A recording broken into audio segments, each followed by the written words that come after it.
شايفين الحلاوة والجمال؟ ما شاء الله.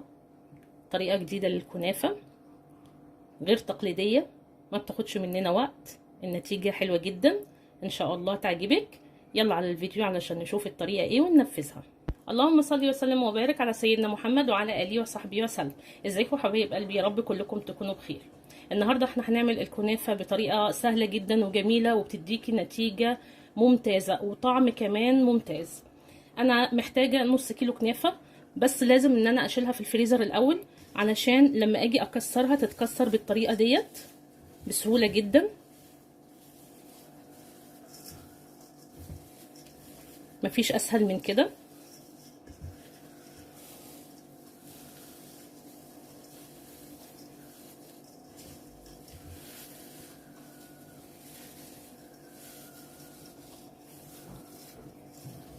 زي ما انتم شايفين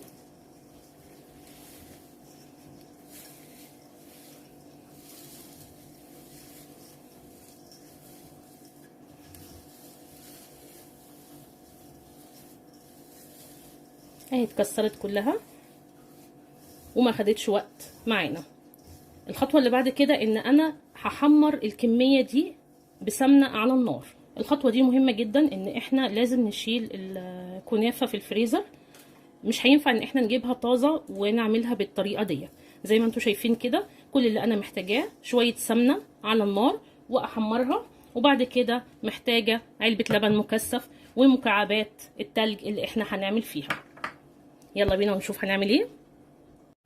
انا حطيت السمنه، هبدا احط الكنافه، ولازم نهدي النار علشان الكنافه ما تتحرقش مننا.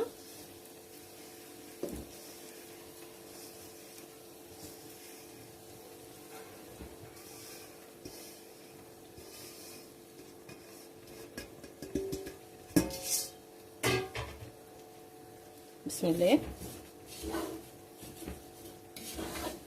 وابدا ان انا اقلب فيها. طبعا ما ينفعش ان احنا نسيبها من غير تقليب، علشان كده هتتحرق مننا.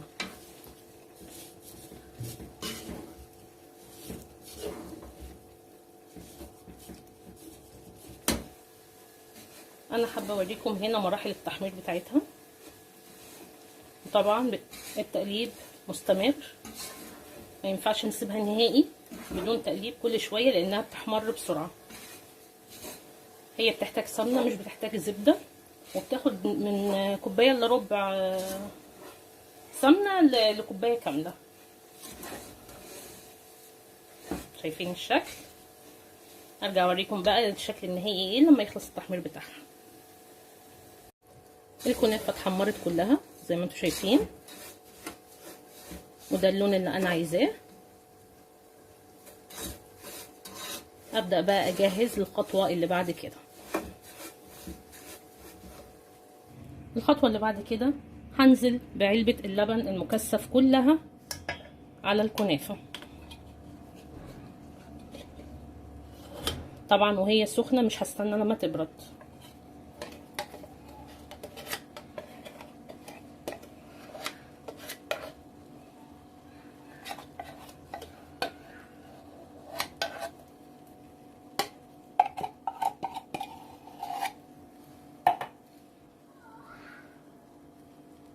واقلبها كويس.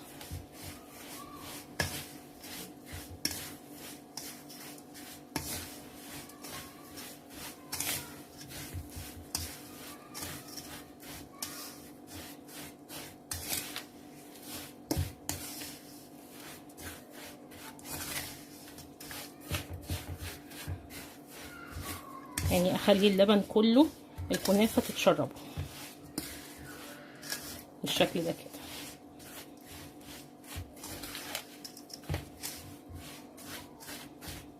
ريحتها طالعه جنان، تحفه ما شاء الله. الطعم كمان هيعجبكم جدا. ودي طبعا يعني غير الطرق التقليديه للكنافه.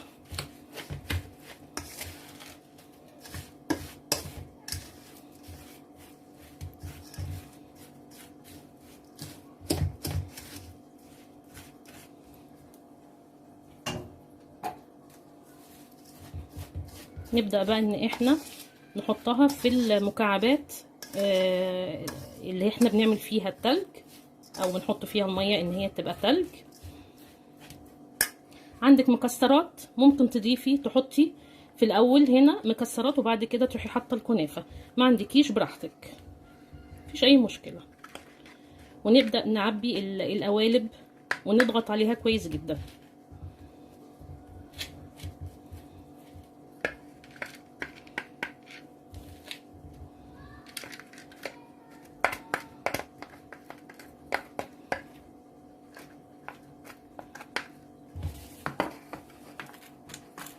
مهم جدا الضغط عليها.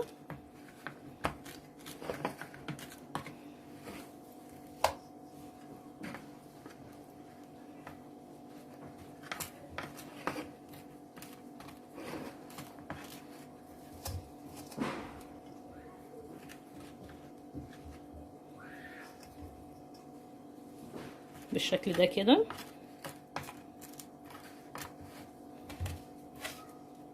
ولما نخلص الكمية هنحطها في التلاجة مش في الفريزر بالظبط ساعة، ونبدأ ان احنا نقدمها. هتكون تماسكت وبتتشال من القالب بسهولة.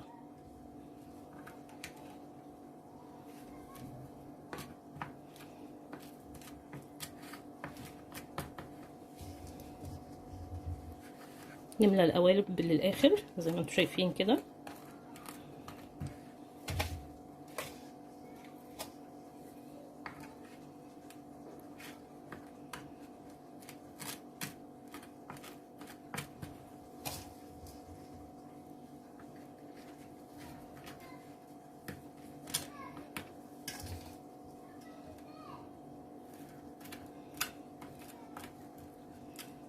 وما تنسوش ان هي لازم تتكبس كويس.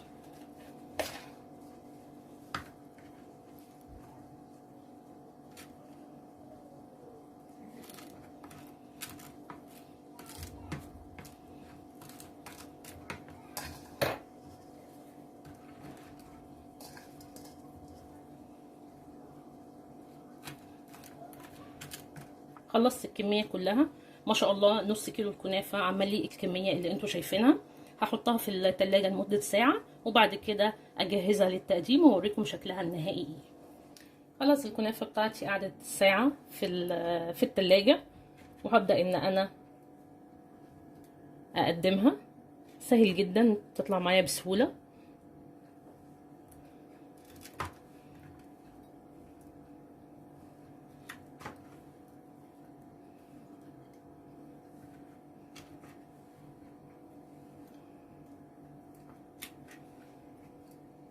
طبعا غير اي طريقه تقليديه للكنافه، بس بتدينا نتيجه حلوه جدا وطعم حلو جدا زي ما انتم شايفين منظرها وشكلها ما شاء الله عليها.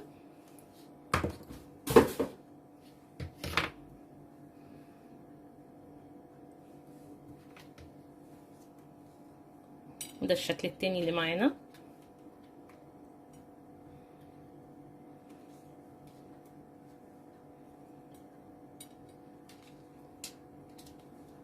اتمنى تجربي الوصفه بتاعت النهارده بنفس الطريقه وبنفس الخطوات، وان شاء الله هتعجبك.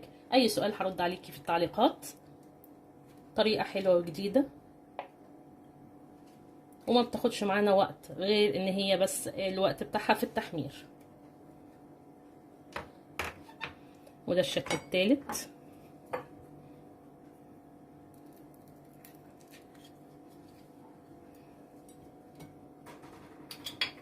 بالمنظر ده.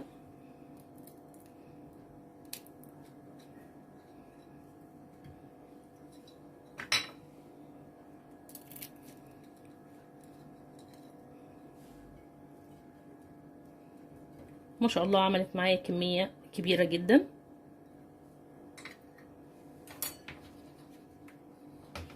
ان شاء الله تعجبكم. شكرا ليكم، نتقابل في فيديو تاني ان شاء الله.